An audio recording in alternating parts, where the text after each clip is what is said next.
কিমানে ভাবা আৰু তোমাৰ ষ্টাইলটো জুবিন দাৰ নিচিনা হৈছে অ'কে তোমাক মই জুবিন দাৰ গান এটাকে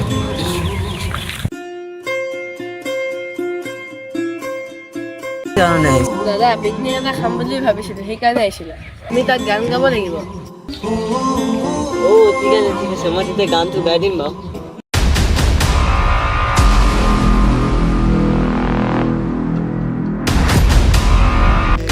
সেকেন্ড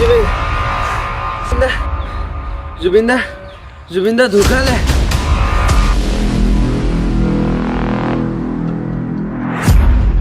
কি জুবিন দা ঢুকালে মই এতিয়া নিউজ চাই আছো কি মই এতিয়া কেনেকৈ যোৱা হৈ থাকিম মই নাই আজি মৰিমে নাই জুবিন দা নহ'লেও তই জুবিন দাক জীয়াই ৰাখিব লাগিব জুবিন দাৰ প্ৰতিটো গীত দাদা তুমিয়ে গাব লাগিব মই জুবিন দাৰ মহা খবৰ পাই মই বহুত ভাবি গ'লো মই জুবিন দাৰ স্মৃতিটো জীয়াই ৰাখিব লাগিব